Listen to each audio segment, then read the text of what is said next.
Hola amigos, ¿cómo están? Bienvenidos al segundo episodio del podcast Doctor Cáceres. ¿Qué tal, Sergio? ¿Cómo estás? Bienvenido. Bien, por Doctor Cáceres, este podcast que está cada vez mejor. Así es, tenemos un programa interesantísimo hoy día. Creo que va a ser del beneplácito de todos ustedes, así que no estén desatentos, estén muy atentos porque hay cosas que le interesan mucho a ustedes. Yo creo que vamos a mover piso hoy día. Seguro que sí. Muchas gracias. Ha sido una espectacular primera semana. Hemos tenido muchas respuestas y le decimos a la gente que nos escriba, que propongan temas, que propongan comentarios y los podemos sacar también, así que y comentarlos. Así que Así es. puede ser parte de nuestro programa también participando en este podcast Doctor Cáceres. De todas maneras, esperamos su comunicación. Como dice Sergio, mándennos ustedes todo lo que quieran y nosotros veremos cómo podemos hacer para que ustedes también puedan participar de manera real y efectiva en Doctor Cáceres. Perfecto, gusto. Creo que febrero, que lo estamos transitando ya, nos trae muchas fechas para recordar y para reflexionar. Lo más importante que hemos aprendido en todo este tiempo, escuchándote, Augusto, es justamente que el pasado nos puede dar grandes lecciones. Y una de las lecciones más duras, más severas, más tristes de la historia del Perú es sin duda la época del terrorismo. Bueno, terrible. La época del terrorismo fue una época no solamente aciaga, porque murieron muchísimos peruanos, ¿no? Sino también muy tenebrosa porque se vivía en una constante zozobra, no sabiendo en qué momento iba a haber un paro armado, no sabiendo en qué momento iban a haber matanzas. Es decir, vivíamos en permanente temor y también muchos años sin saber cómo iba a ser que la sociedad peruana iba a terminar con esa lacra tan dura que fue el terrorismo en el Perú. Así que yo creo, mi querido Sergio, que hay íconos en esta lucha contra el terror que merecen ser absolutamente destacados.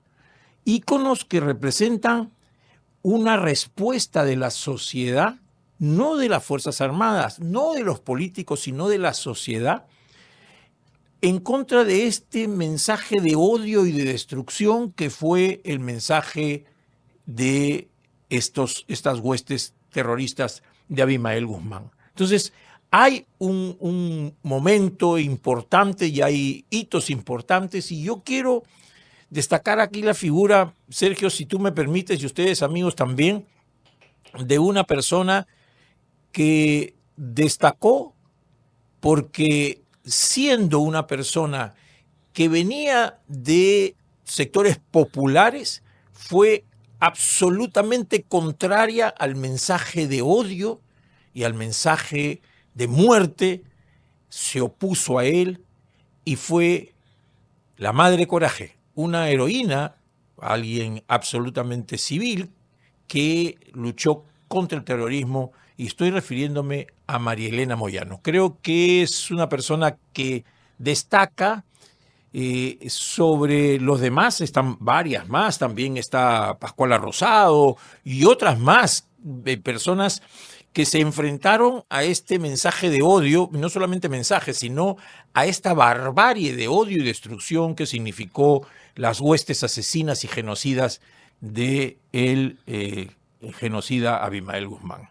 Por supuesto, Augusto, justamente la tenemos en pantalla, María Elena Moyano en esta icónica foto donde ella sostiene un megáfono con muchas personas alrededor, casi todas mujeres o todas mujeres, y que justamente eran parte de las bases o de la población que ella atendía y había tomado un rol protagónico en Villa El Salvador, y de una manera cobarde, totalmente cobarde, una facción por orden de Abimael Guzmán, y él lo ha reconocido así, él manda a matar directamente a María Elena Moyano, que era una activista que tampoco era de derecha, ¿no?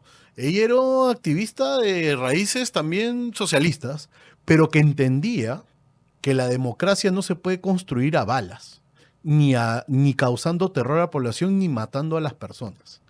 Ella en el momento que muere ella era teniente alcaldesa de Villa El Salvador y muere de una manera terrible. No solamente le meten un balazo, sino después le introducen o dejan una bomba al lado de su cuerpo casi posiblemente no se sabe si muerto o ya o agonizado o agonizante y revientan una bomba y su cuerpo vuela en 1000 pedazos literalmente. Sí, es durísimo el momento de su muerte, que fue en febrero de 1992. Estamos hablando de hace 33 años, ¿no? Cuando ella tenía 34 años de edad, ¿no? Una mujer joven, pero como tú dices, una luchadora social. Ella venía de una lucha muy importante de las mujeres cuando se hace esta comunidad autogestionaria de Villa El Salvador que se llama CUAVES, con lo cual se hace todo el proceso para construir después el distrito de Villa El Salvador, y hace un frente con las mujeres, y ese frente pues es un frente que ella consolida, que se llamó Micaela Bastidas, en honor de la esposa de Tupac Amaru II, una luchadora también por la independencia del Perú, para poder construir un mejor lugar para vivir, para ellas y para todos. Pero a pesar de que ella tuvo mucha influencia de todas estas corrientes en ese tiempo que pues iban hacia los lugares más pobres del Perú a pues propagar las doctrinas marxistas, leninistas de la lucha de clases, del materialismo histórico. Ella nunca cayó en eso, a pesar de haber pertenecido al PUN y a la izquierda, porque tenía unas sólidas raíces cristianas. Ojo, ¿eh? Ojo, era una mujer cristiana y era una mujer creyente, y por lo tanto el odio y la revancha no están de acuerdo con todo lo que son los principios cristianos. Dios vino con Jesús a hablarnos de paz y de amor, y no de odio y de revancha. Entonces, esas raíces la hicieron a ella, pues, no solamente, Sergio, estar en contra o no estar a favor de la prédica de Sendero Luminoso, sino estar en contra y manifestarse en contra abiertamente. Ella, en un meeting que quebró un paro armado en Villa El Salvador, ella pues habla claro y fuerte en contra del odio, el mensaje de odio de Abimael Guzmán y de Sendero Luminoso, con lo cual fue ahí donde Abimael Guzmán la manda a matar. Ella va a una actividad el día de su muerte, que fue un domingo. Ella va a una actividad con sus hijos y con su hermana, y ahí ve llegar a sus asesinos y le pide a su hermana rápidamente que se lleve a sus hijos, pero no pueden irse hasta que una de la delincuente terrorista le meta un balazo en la frente y después la hagan explotar con dinamita. Así que, y tanto la odiaban, Sergio, que después hicieron volar su tumba. La dinamitaron también. A los pocos días. Correcto. Así es.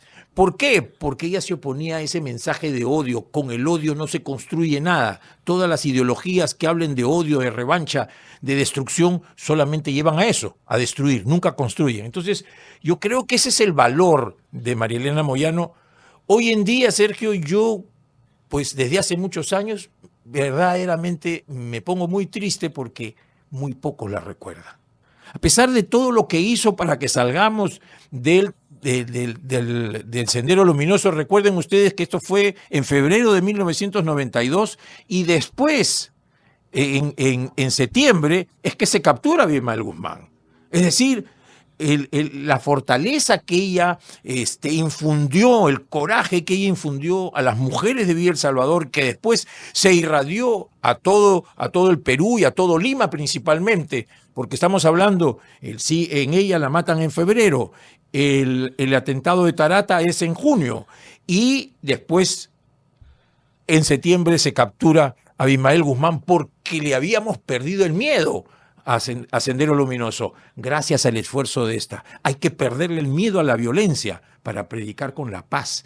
Y eso es el mensaje de María Elena Moyano, que se prolonga hasta nuestros días y que hoy en día, injustamente, ni siquiera los medios de comunicación del Estado, el peruano, no emite una letra En el comercio olvidado, 45 palabras en una pequeña nota o al final de su edición del día que correspondió a su asesinato, que fue el 15 de febrero. Y después, amigos, más allá de Villa El Salvador y de algunos otros sitios, no se le recuerda en la real dimensión. ¿Por qué? Porque para algunos fue traidora a las ideas izquierdistas y para los otros, como fue de izquierda, no la quieren mencionar. Y eso es esa es una miseria humana, esa es una absoluta falta de capacidad para poder leer el mensaje de esta mujer, que es un mensaje poderosísimo que nos podría ayudar mucho hoy en día en la lucha que nosotros tenemos contra la violencia, el muerte y la criminalidad en el Perú. Creo que tú has dado en el clavo con toda la descripción de la gesta de María Elena Moyano, que no solamente fue su muerte, que la recordamos el día de hoy, y como tú bien dices, ha pasado totalmente desapercibida, sino principalmente cómo vivió. Y ella vivió luchando por un grupo de personas que en ese momento los medios de comunicación también habían olvidado, y que eran las madres luchadoras de los vasos de leche y de los comedores populares en las zonas más pobres del Perú, y que ellas sufrieron en carne propia esa violencia contra ellas mismas y contra sus hijos o sus familiares. Y esa es la parte importantísima, y por eso estamos el día de hoy en este podcast, doctor Cáceres, recordando a María Elena Moyano, que lamentablemente ha sido olvidada. Yo creo que hacemos una encuesta en la calle a personas menores de 25 años y seguramente muchos ni siquiera les sonará el nombre. Y eso es muy triste. Así es. La Municipalidad de Lima emitió por intermedio específicamente al alcalde de Lima una nota recordando la fecha. No sé si las del vaso de leche lo habrán hecho, no sé si de los comedores populares habrán hecho esta recordación. Espero que sí lo haya sido. No se ha publicitado, no lo conocemos particularmente yo en qué medida.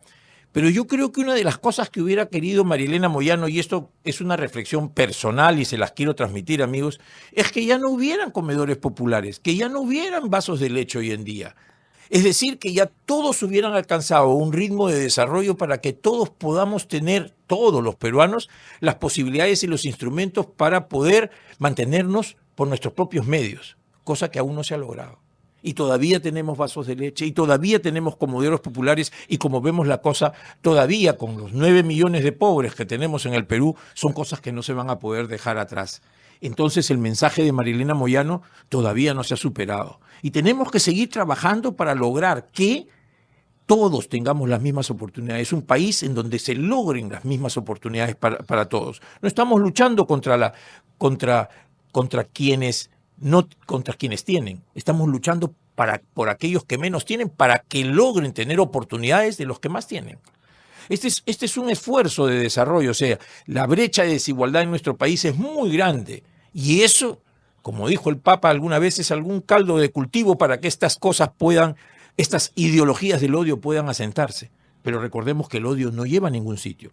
Y yo creo que esa es la esencia de María Elena Moyano. Es decir, esa lucha tenaz con coraje contra la pobreza, pero no para recibir dádivas, sino para lograr el camino al desarrollo, para que todas esas mujeres que están ahora sufriendo, que tienen que ir al vaso de leche, que tienen que ir a los comedores populares, puedan estar en sus casas educando a sus hijos, y tener las suficientes capacidades económicas para poder dar de comer en su casa y para no tener que ir a pedir ayuda.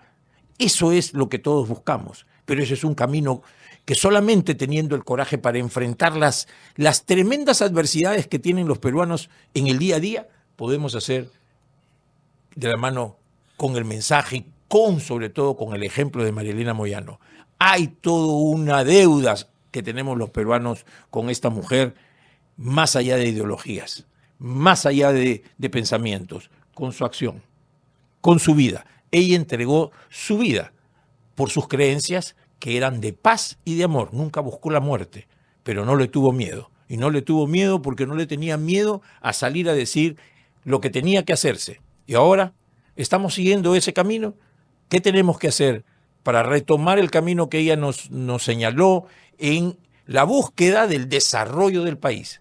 en la búsqueda del camino hacia que todos podamos tener mejor igualdad de oportunidades, que esta lucha no sea en vano, que estas muertes que se llevó el terrorismo no lo sean también.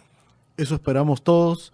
Y justamente en ese camino y de reflexión que tenemos el día de hoy en febrero, en este febrero que estamos transitando, este 2025, podemos recordar a otra persona como María Elena, y que estoy seguro que ella siguió atentamente, porque además él estuvo en Villa El Salvador también, unos años antes, y algunos años antes les dirigió duras palabras que después se cumplieron en lo que podía ser la lucha armada, lamentable, de gente que abrazó esa ideología y ese camino, pero les dijo que estaban equivocados. Y se los dijo como María Elena, en su cara. Y estoy hablando de San Juan Pablo II, quien estuvo en Ayacucho y en 1985, en la cuna del terrorismo, donde Abimael Guzmán se había levantado en armas, él les dijo cosas muy duras. Mira, Sergio, claro, hoy en día han pasado los años y las personas jóvenes no tienen en la mente lo que significó la llegada del Papa Juan Pablo II en 1985 al país. Él vino después, tuvo una segunda venida, pero la llegada de Juan Pablo II, en estos momentos ya San Juan Pablo II, al Perú fue un punto fundamental y de inflexión en nuestro espíritu para fortalecernos, como yo estoy seguro que fortaleció el espíritu de María Elena Moyano, para no cejar en nuestro afán de dejar de lado la violencia y la muerte para lograr una cultura de paz y de armonía. Y todavía seguimos luchando, ¿eh? No hemos todavía tomado el mensaje del Papa en su real dimensión, pero es fundamental. Este Santo Padre hizo tantas cosas distintas, el Papa peregrino, el primer Papa que decidió llevar el Evangelio a los pueblos, viajó como ninguno, no tengo en mente cuántas veces viajó, pero su vida fue un incansable tránsito por llevar la voz de paz, amor, la voz del Evangelio, que es una voz para búsqueda también de la espiritualidad y con ello del desarrollo, porque hablaba cosas y los dijo puntualmente, y vivía en un mundo en el cual él sabía cuáles eran las inequidades y las iniquidades que sufren las personas. Y por eso es que su mensaje es fundamental, Sergio, y por eso es que tenemos que traerlo a colación, porque una persona como María Elena Moyano, fortalecida por el mensaje del Papa, y un Papa fortalecido porque sabía que él llevaba la verdad, porque él llevaba espiritualmente el mensaje de un Jesús permanentemente crucificado ante nosotros y permanentemente perdonándonos todos los días de nuestras vidas. Así que yo creo que el mensaje de él es muy fuerte, es muy potente, y lo que dijo en Ayacucho es fundamental para entender algunas cosas. Justamente tenemos aquí, es un extracto muy pequeño de algunas frases interesantes, donde él dice aquí: grave es la responsabilidad de las ideologías que proclaman el odio, el rencor, el resentimiento como motores de la historia, como el de los que reducen al hombre a dimensiones económicas contrarias a su dignidad. Está haciendo una discreción no solo teológica, sino económica, de cómo se estaba viendo en ese momento a las personas, ¿no? Como simples partes de una economía, ¿no? Pobres y ricos, no como personas. Muy interesante. A los hombres que han puesto su confianza en la lucha armada, a aquellos que se han dejado engañar. Él creo que creía en el ser humano, en la bondad profunda del ser humano, de que todos somos hijos de Dios, hasta los que están más equivocados. Y por eso dice que se han dejado engañar, ¿no? Por falsas ideologías, hasta pensar que el terror y la agresividad, al exacerbar las ya lamentables tensiones sociales que lamentablemente hoy día continúan, y forzar una confrontación suprema, puedan llevar al mundo mejor. Esto está vigente todavía. No, sí, claro, nosotros hemos avanzado algo, porque no es tampoco aquí venir a rajarnos las vestiduras. Hemos avanzado algo. Mucho se tomó de este mensaje en un momento muy duro. Y yo creo que el mensaje del Papa San Juan Pablo II hoy en día es tan vigente como lo mencionas tú, porque él habla de que el odio no es el camino a ningún sitio. Y se los dice a los hombres que han tomado la lucha armada y le dice, el, el mal nunca es el camino para lograr el bien. O sea, el odio nunca lleva a ningún sitio. Entonces, ese mensaje de él, ese poner las cosas en su sitio, debe de ponernos a nosotros en su sitio para saber cómo debemos hacer y qué debemos hacer por nuestro Perú. Porque aquí estamos hablando de nuestro Perú, un Perú que sufre, un Perú doliente, pero es un Perú que no quiere destrucción, que no quiere rencor, que no quiere resentimiento. Y hemos tenido hace poco un gobierno que fue el de Pedro Castillo que exacerbó el odio y el resentimiento de unos contra otros.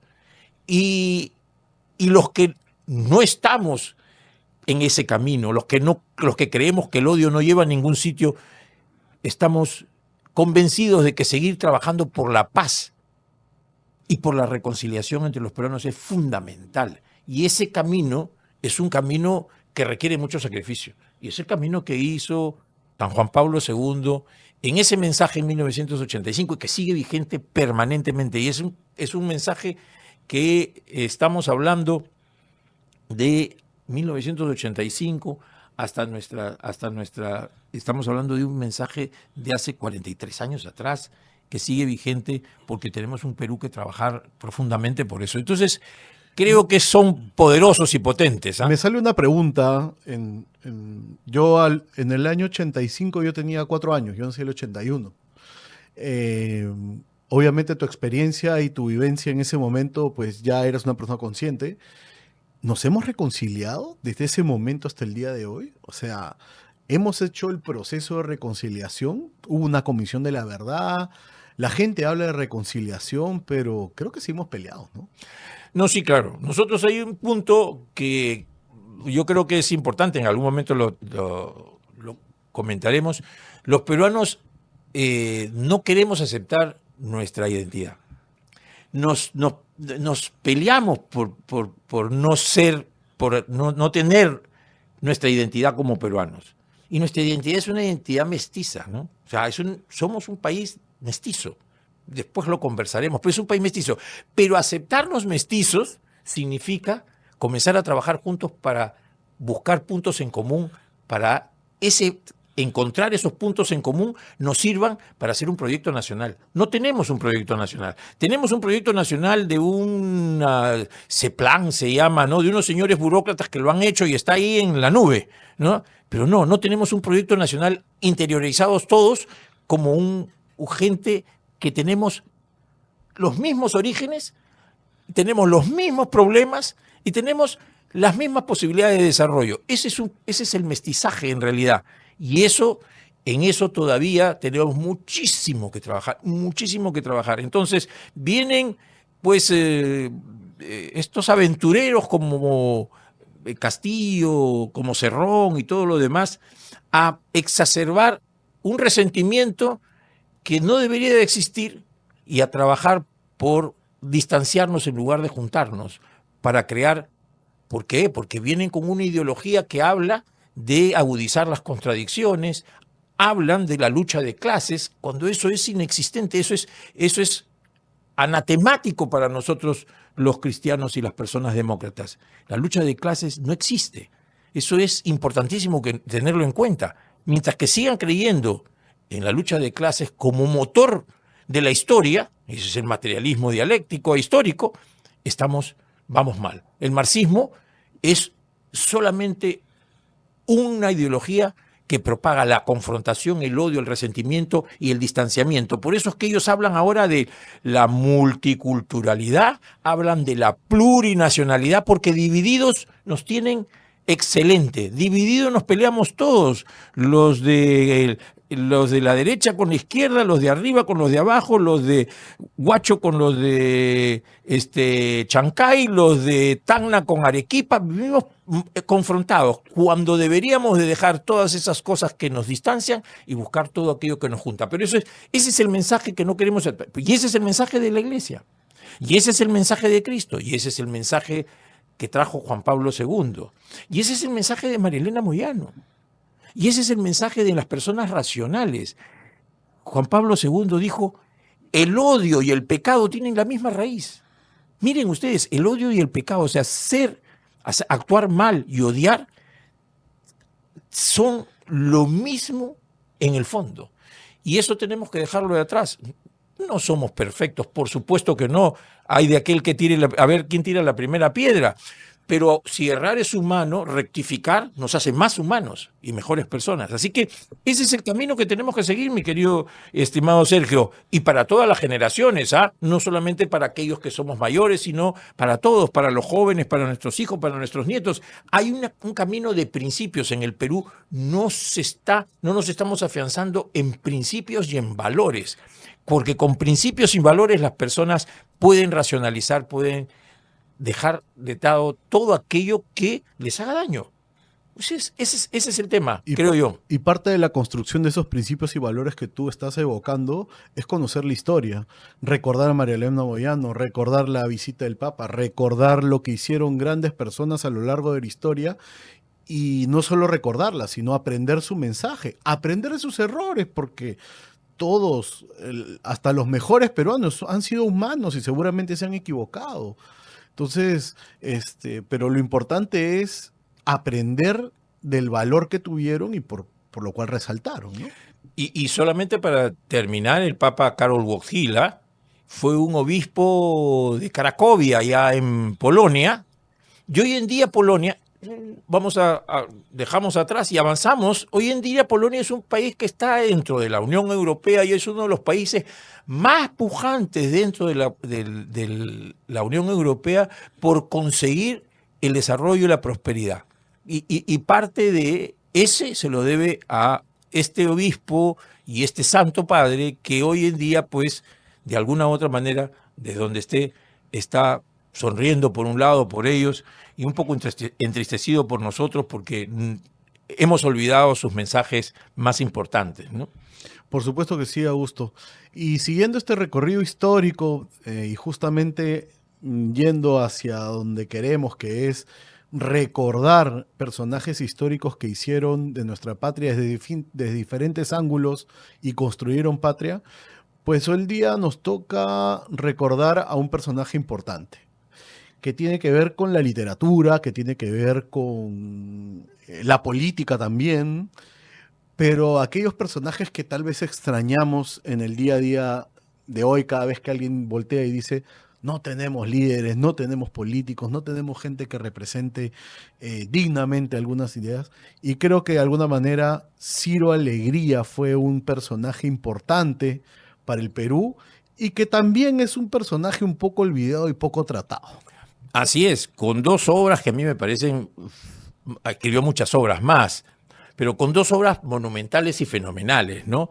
El mundo es ancho y ajeno es una obra que, si no la han leído, amigos, yo les recomiendo que se tomen un tiempo, es un poco larga, pero es una obra que nos introduce en el mundo previo a lo que fue la reforma agraria, ¿no? Es el mundo en el cual en el Perú tampoco no se tenían consideración porque estas desigualdades eran mucho más profundas aún, pero él supo magnificarlas, y el otro fue La Serpiente de Oro, que es otra obra literaria de él muy buena. Ciro Alegría fue un gran literato, un hombre pues que marcó, creo yo, parte de lo que se llama esta cultura indigenista, que es la literatura que él escribió y que tiene un lugar importante para que nosotros nos ayuden a reflexionar. La lectura de estas obras nos introducen en un mundo en el cual muchas de esas cosas ya se han superado, pero que es importante conocerlas para que no vuelvan a suceder. Y eso de ahí es este hombre que representa esta parte de nuestra literatura peruana. Periodista, escritor, político. Es decir, yo no comulgo precisamente con alguna de sus ideas, pero es parte de la democracia poder convivir, comparar, criticar, construir. Y lo recordamos porque pues, murió un 17 de febrero de 1967 y creo que es importante recordar a los hombres que hicieron de alguna manera, en su forma, patria. Así es, porque además tuvo una excelente pluma. La redacción del Mundo es ancho y ajeno. Yo creo, yo creo que Gabriel García Márquez se inspiró en él, leyó El Mundo es ancho y ajeno antes de hacer su obra monumental, ¿no? Y eso, porque he leído las dos cosas con las diferencias, las dos obras con las diferencias que tienen, pero la obra de Ciro Alegría me gusta más que la de La de Gabo. que la de Gabo, ¿no? Pero los invito a que lo lean, porque eso es lo que tenemos que valorar. La letra podemos diferir, no tenemos todos que coincidir en todo, pero tenemos que buscar las coincidencias y eso es importante. Por supuesto, hay que apreciarlo como literato, Exacto. como político también. Se inscribió en Acción Popular. Exacto. Es decir, personajes importantes de la historia del Perú que han construido nuestro país. Y así como él, y creo que ahí sí estoy más cerca, digamos, de su obra o del bienestar que dio, pues cómo no recordar el día de hoy a Jorge Basadre. Creo que Jorge Basadre ha sido, es y será un ícono importantísimo de la historia del Perú.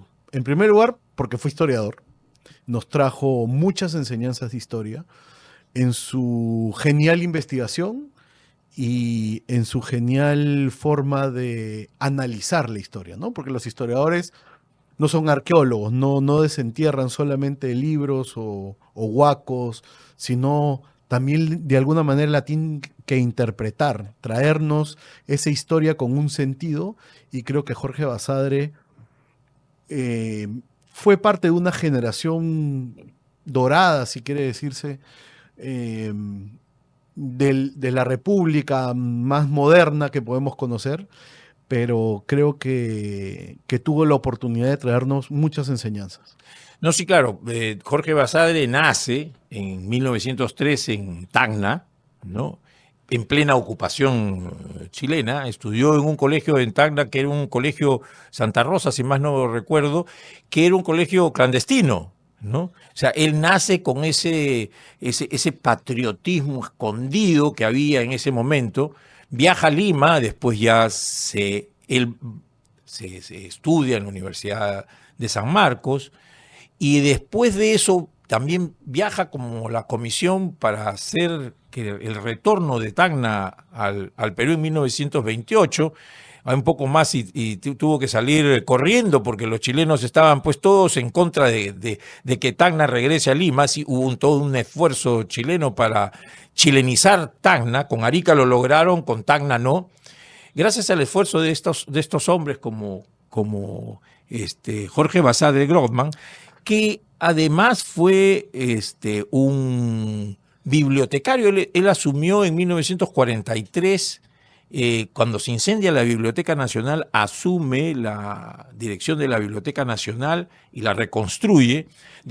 Fue ministro de Educación en 4 meses en la época de Prado y 2 años después, también con Manuel Prado, entre 1956 y 58. Y escribió mucho, investigó mucho. Su obra monumental es La historia de la República del Perú, que la empezó en 1939 y la siguió, hoy día tiene 14 tomos, es un riquísimo libro. Quizás no es su obra solo monumental, sino es un texto de consulta para todos aquellos que quieren saber algo de historia. Existen otros historiadores, muchos historiadores más, ¿no? Está pues una infinidad de Valcárcel y muchos otros historiadores, pero él es el que sienta las bases de una historia republicana del Perú, mucho de investigación. Él investigó muchísimo para hacer su obra monumental, y por eso es que, y además fue político, ¿no es cierto? Él escribió muchos libros, y entre ellos está El Perú, Problema y Posibilidad, ¿no es cierto? En donde habla sobre los tres vicios que existen en los peruanos, ¿no? Los congelados, los podridos y los incendiados, ¿no? En donde cataloga las tres grupos de gente que han pervertido lo que fue el amor que pusieron nuestros insignes padres fundadores de la patria. Él dice, ha sido pervertidos por tres grupos de personas: los congelados, que viven en su páramo; los podridos, que viven como destruir; y los incendiados, que se queman antes de prenderse. Entonces, habla sobre este grupo de gente que lo único que ha buscado siempre es su beneficio, y no permiten que el Perú se construya. Todavía tenemos congelados, todavía tenemos podridos y todavía tenemos incendiados en nuestra patria. Y este hombre fue un hombre que nos ha legado muchas en sus obras, nos ha legado mucho para que podamos estudiar al Perú. Él también nos habla que en 1954, con la llegada del segundo gobierno, en realidad en 1945 y 50, con la llegada de Ramón Castilla, en realidad se empieza la historia del Perú republicano. Antes éramos un grupo de personas que lo único que intentábamos era pues asaltar el poder. Con Castilla se inicia la República del Perú, y eso él lo menciona muy bien en su libro, y hace pues una amplia descripción de los gobiernos y de la historia del Perú republicano desde la independencia. Así que yo creo que hay que rendirle siempre un homenaje a don Jorge Basadre, ¿no? En este febrero, que es 12 de febrero, que es la fecha de su nacimiento. Pues murió a los 77 años, tuvo un hijo que falleció, y bueno, ha habido mucha de la familia de Jorge Basadre, y yo recuerdo mucho porque nos buscaron para poder rescatar su obra, que estaba abandonada en el gobierno regional. He leído que la han rescatado, ¿no? Pero estaba abandonada, el gobierno regional no la había, de Tacna, la había pedido, ellos la habían donado, pero estaba abandonada. Así que algo he leído que se ha rescatado, que entraba el gobierno nacional a mejorarlo, y es importante que lo tengamos en mente a Jorge Basadre, porque es uno de las personas, uno de los patricios del Perú, en esta permanente construcción de un país mejor, ¿no? Son personas que no lucharon en una guerra, no murieron en una confrontación, no son héroes en ese sentido, pero son aquellos que van construyendo el espíritu y el alma del Perú. Esta persona, como muchas otras, tienen ese valor. Son héroes cívicos, son patricios del Perú y de la democracia, que tenemos la obligación de tenerlo en mente, no solamente de leer lo que él nos ha dejado, sino de saber de su obra y poderla valorar en su real dimensión. Hay que recordar a Basadre, porque efectivamente, como lo has dicho, fue un personaje importantísimo. Es obligación leerlo. Yo creo que un peruano que quiera mínimamente conocer un poquito del Perú, tiene que leer a Basadre. Tenemos a Julio Cetello, gran investigador de las culturas pre-incas e incas; a José Antonio del Busto, gran historiador también, en algún momento lo recordaremos, hablando un poco más de él, gran estudioso de la parte virreinal; y Jorge Basadre, el gran autor de la parte de la República, como tú lo has dicho, y que de repente es una parte más complicada, ¿no? Porque es una parte que nos toca hasta el día de hoy, las luchas políticas, las luchas sociales de los dos siglos anteriores y el siglo y que desencadenan en lo que hoy día somos 2025. Así que Jorge Basadre, un héroe, obviamente no de una guerra, sino un héroe del Perú en el sentido cívico, patriótico y histórico, ¿no? Así es, así es. Más allá de sus convicciones políticas, más allá de eso, sino de lo que él dejó como legado para que todos nosotros podamos usar su legado. Y eso es una tremenda fuerza. Todos nosotros podamos usar su legado para poder ser mejores peruanos. Por supuesto que sí. Y en esa senda tenemos una fecha importante. No necesariamente un personaje, sino una fecha importante que hay que recordarla. La recordamos con esta foto, con este triunfo de dos presidentes que fueron Alberto Fujimori y Yamil Mahuad firmando posteriormente un tratado de paz, pero que en realidad empieza todo en una declaración de paz o declaración de paz de Itamaraty que pone fin a la guerra entre Perú y Ecuador y que además es la última guerra con países que hemos tenido y que de alguna manera zanja o termina de zanjar eh, nuestras fronteras, ¿no? Después hemos tenido este dividendo con Chile, con el tema del mar, pero creo que zanja un tema histórico con Ecuador y esperamos que nunca más sucedan problemas. En esta declaración de paz de cese al fuego un 14 de febrero. Es decir, la última vez que hemos estado en guerra con un país directamente fue con Ecuador y gracias a Dios cesó el fuego un 14 de febrero y por eso lo recordamos el día de hoy. Sí, fue una actitud inteligente, hay que reconocer lo que sucedió en ese momento en el Perú, en 1995, ¿no? Fue un momento duro porque Ecuador se preparó mucho para poder reivindicarse de la derrota que significó en 1941. Trató de hacerlo en 1983 con el falso Paquilla, que fue sofocado por el Perú en esa época, y después en 1995 se preparó muy bien y, bueno, gracias a nuestro descuido de nuestra lo que era la inteligencia para poder saber qué cosa estaba haciendo, es que fue que se desató esta famosa llamada Guerra del Cenepa. Pero lo que hay que tener en mente siempre, mi querido y estimado Sergio y amigos, es que en 1941, cuando se hace el cese del fuego, se firma un protocolo de paz de Río de Janeiro, ¿no es cierto?, donde hay unos países garantes, que son varios de los países, Brasil, Chile, países sudamericanos. Y se inició un proceso para poner los hitos en la frontera, a lo cual en algún momento los gobiernos de Ecuador lo desconocieron, porque inclusive en algunos quisieron desconocer el tratado, que no pudieron, pero desconocieron y no siguieron poniendo los hitos en la frontera. Entonces, como no había hitos, no había forma de poder saber dónde estaban ustedes. Si alguno ha ido por la cordillera del Cóndor, sabrá que eso es un lugar súper archi inhóspito. Es una selva casi así es, ¿no? Y es intransitable. Claro, es una cordillera donde, Dios mío, y lo vimos nosotros después cuando hubo la confrontación. Entonces, a falta de hitos en esta cordillera, los ecuatorianos utilizaron muy bien su estrategia, ¿no?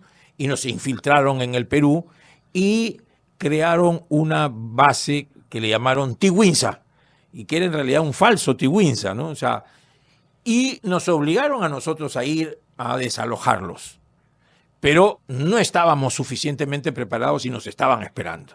Nos esperaban con un ejército bien preparado, con una planificación, hicieron una muy buena planificación, murieron muchos peruanos, nos derribaron muchas naves, ¿no? Y en ese tiempo pues hubo todo una lucha tremenda para poder contener el avance de los ecuatorianos. Y desde los fines de enero hasta fines de febrero, esa lucha fue muy, muy dura. Perdimos muchos peruanos, hay muchos héroes de esa confrontación. Y entonces cuando en febrero se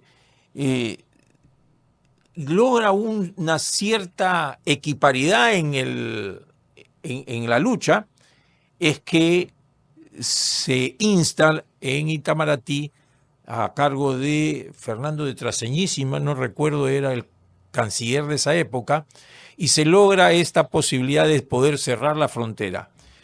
Como nos recuperamos y el gobierno ecuatoriano del señor Maguad también vio que la cosa se le complicó y que podían perder parte de lo ganado y posiblemente que puedan retroceder hacia sus bases y perder parte de Ecuador, entonces decidieron, vamos a la tregua. Es lo que en ajedrez se dice tablas, ¿no? Así estamos tablas. Entonces quedaron tablas y en las tablas aprovechamos nosotros a cerrar la frontera y los ecuatorianos a hacer lo mismo, convencidos de que si no lo habían logrado esta vez con todo lo que se habían preparado durante tantos años, no lo iban a hacer nunca. Entonces, esa fue pues yo creo, uno de los éxitos del gobierno de Fujimori, y aquí hay que reconocerlo más allá de las ambivalencias políticas o las diferencias políticas. Fue un éxito absoluto de cerrar eso, dándoles 1 kilómetro cuadrado en medio de la nada, donde ahora no existe nada tampoco, ¿no? Pero pero hacía una cuestión significativa para, era 1 kilómetro cuadrado, ¿no? Sí, sí. 1 metro, he dicho. Por mí hubiera sido 1 centímetro, pero bueno, se dio y esa cuestión logró este acuerdo de paz para que no se sigan derramando más sangre, ¿no? Perdiendo más vidas. Fue una actitud inteligente del gobierno de Alberto Fujimori y se cerró un capítulo que después se firmó, creo que en octubre ya el acuerdo final, pero todos en febrero, a fines de febrero ya el 26 de febrero creo que se disparó la última bala en la cordillera del Cóndor y se cerraron gracias a este acuerdo inicial que fue el Itamaraty inicialmente. Sí, la declaración de paz. Exacto. Así es. Y finalmente, para ir terminando este podcast, doctor Cáceres, quiero traer a colación un personaje histórico también, importante porque fue presidente del Perú. Y coméntanos, ¿quién fue Felipe Santiago Salaverry? Exactamente. Muy poco conocido, porque conocemos pues a San Martín, Bolívar, de ahí Castilla, y después ya vamos a los modernos. Pero este hombre pasa un poco desapercibido. ¿Por qué es importante? Mira, es importante primero porque es el primer presidente más joven del Perú. Fue presidente a los 28 años de edad, ¿no es cierto? Este hombre accedió a la presidencia, bueno, en la época, esto fue en 1836, en realidad él accedió a la presidencia en 1835, muere fusilado en Arequipa en 1836, en esta época convulsionada que se llama el primer militarismo, lo llamó Basadre, el primer militarismo, en el Perú voy a utilizar una palabra argentina, no criptomonedas, no es esa la palabra ahora, sino el Perú era un quilombo. No, en realidad era un desmadre. No, presidentes por aquí, presidentes por allá. Estaba la figura nefasta de Andrés de Santa Cruz, que tenemos que tocarla, que fue uno de los lugartenientes de Bolívar, que era presidente en ese momento de Bolivia, y siempre Bolivia se quería agarrar el Perú. El sur del Perú siempre fue la ambición y la ambición de Santa Cruz. Entonces, en un momento determinado, este hombre, que a los 14 años se escapó de su casa y se enlistó en las filas de los defensores de la libertad de San Martín, fue al batallón Numancia, y ahí se forjó un camino de militar y de revoltoso, porque por donde podía hacía revoluciones y movimientos y siempre lograba, y siempre lo encarcelaban y convencía a sus celadores y salía libre. Entonces, él en 1835, cuando Orbegoso se va, el presidente era Orbegoso, un general Orbegoso, se va a combatir a Gamarra, él aprovecha y toma el poder. Pero cuando llama a Orbegoso a Santa Cruz para que era el presidente de Bolivia, para que lo ayude a combatir a Gamarra, entonces él salió y dijo muerte a los bolivianos, porque no los tenía pero entre ceja y ceja, y con sus 28 años se dirigió con todas sus huestes hacia Arequipa, tuvo varias batallas en donde les ganó a los bolivianos, ahí ganó en una batalla que se llama la batalla de Uchumayo, donde hay una famosa marcha, la marcha de Uchumayo, que es muy bonita y se la compuso un famoso compositor, Bonilla, se la compuso para que la marcha es muy, muy linda. En algún momento la vamos a pasar, pero, pero fue vencido posteriormente, ¿no? En Socabaya fue vencido, lo apresan y lo fusilan, ¿no? Muere fusilado ahí en la Plaza de Armas de Arequipa a los 28 años de edad, y en su gobierno promulgó varias cosas, entre ellos la pena de muerte para todos los funcionarios ladrones. Había una norma ahí. Mira qué actual es la cosa, ¿no? Mira cómo se viene arrastrando hasta nuestros días. Pero yo creo, Sergio, y vale la pena mencionarlo ahora, de que es el tener presente a la muerte un 17 de febrero de Felipe Santiago Salaverry, de 1836, es mostrar qué convulsionado estaba el Perú, qué desestructurado estaba el Perú. Algo que todavía arrastramos, una desestructuración que es verdaderamente lacerante. En algún momento quisiera comentarles, y creo que va a valer la pena comentarles, lo que sucede con el Archivo General de la Nación y el Poder Judicial, que es algo que verdaderamente es de locos. Es de locos, pero existe. 1836, 2025, hay cosas que no podemos superar, y esto es una muestra de estos personajes que han hecho el Perú, porque es un personaje que vivió en el Perú, fue presidente del Perú, murió en el Perú por una causa que él creía, y que nos tiene que enseñar que la razón tiene que primar, que en el Perú la reflexión tiene que ser parte de todo lo que se tenga que hacer en el país. No se puede hacer nada irreflexivo. La planificación que antes se consideraba que era no podemos planificar porque eso es del marxismo, del comunismo, no tiene nada que ver. La planificación es cómo nosotros podemos programar algo que se tiene que hacer en la patria, cómo podemos hacer un proyecto nacional para ver en qué y de qué manera podemos desarrollar al Perú. Estas cosas nos ayudan, Sergio, nos ayudan en eso, y yo creo que más allá de lo anecdótico que es este pintoresco general Felipe Santiago Salaverry, que falleció muy tempranamente y que dejó un hijo que fue un poeta, que tiene el mismo nombre que él, hijo de que se casó con una dama trujillana, y que la avenida Salaverry, que todos cruzamos en Lima, es en honor a este señor. Así que una avenida importante. Una avenida importante en Lima. Ya saben ustedes que esta avenida importante en Lima se debe a este señor de 28 años que fue presidente y que murió tempranamente por lo que él creía, y que ojalá nunca más vuelva a suceder. Por supuesto que sí. Recuerdo de él haber pasado por el cementerio Presbítero Maestro, que es casi un museo en realidad, y ahí está su tumba en el Presbítero Maestro. Si quieren ir a visitarla, está ahí.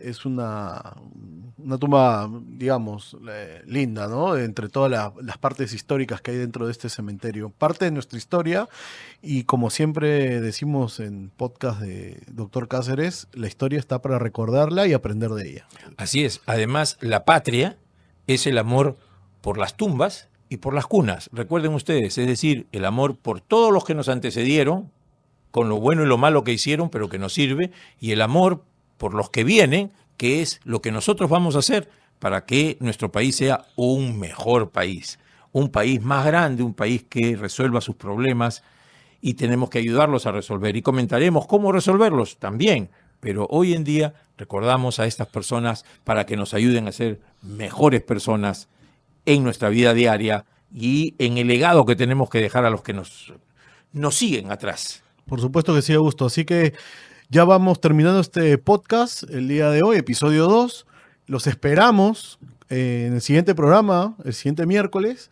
Y nada, despedirse nada más de las personas. Así es, queridos amigos, mándenos ustedes si tienen algún algún personaje ilustre, mándenoslo para conocerlos y de repente aquí lo buscamos en la historia, lo publicamos y les comentamos, se los enviamos directamente a ustedes. Así que háganlo con eso y estaremos atentos a todo eso. Porque en Doctor Cáceres trabajamos pensando en cómo lograr que nuestro país sea un país mejor, habiendo lo que tenemos hoy, lo que tuvimos atrás y lo que deberíamos de tener en el futuro. Muchas gracias, amigos. Un abrazo.